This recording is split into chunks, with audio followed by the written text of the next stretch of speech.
Cyclotron. One of the most interesting applications of motion of charged particles in electric and magnetic fields is the cyclotron. It is a machine used to accelerate charged particles. E. O. Lawrence and M. S. Livingston invented this machine in 1934. Let us first try to understand what a cyclotron is made up of on a fundamental level. Well, to start with, we have an electromagnet which continuously generates a magnetic field as shown here. Here, the magnetic field goes from the bottom to the top. Inside this magnetic field, we have two metallic plates, D1 and D2. They are also called Ds, as they are in the shape of the letter D.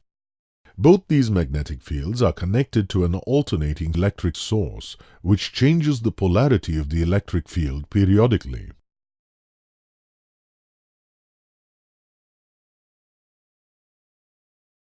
Now imagine a charged particle P, a proton for example, is at the center of this cyclotron. This proton will be attracted towards the negative plate, D2.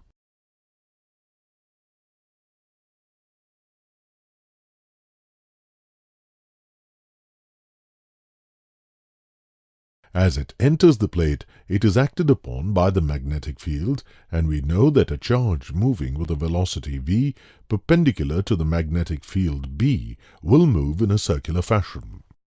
As soon as this proton exits the plate and enters the gap, the polarity of the plates changes, and D1 becomes negatively charged.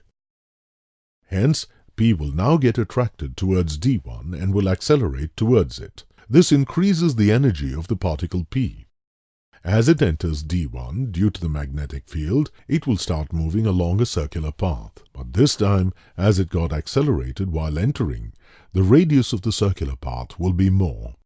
Again, as it exits D1, the polarity gets reversed, and now D2 gets negatively charged. Hence, P will now get attracted towards D2 and will accelerate towards it. This increases the energy of the particle P further.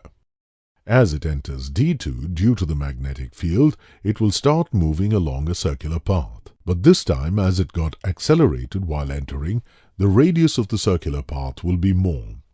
This cycle continues and the particle P keeps on moving spirally.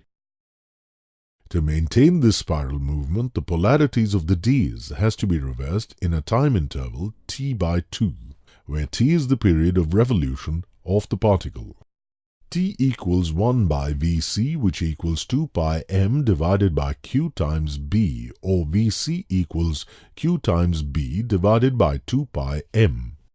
This frequency Vc is also called cyclotron frequency. If we denote the applied voltage as Va, then the requirement is Va equals Vc. This condition is called the resonance condition.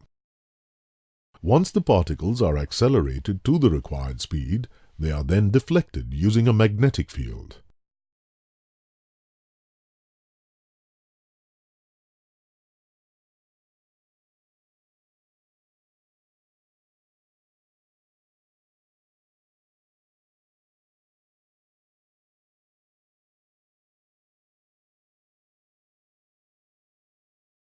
They then leave the system via an exit slit.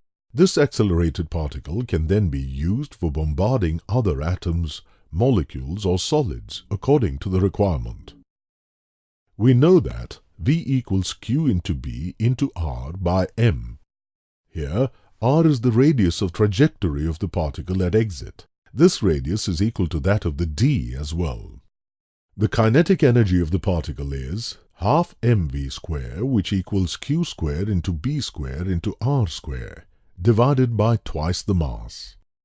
The important fact here is that the time for one revolution of the charged particle is independent of its speed or its radius of orbit.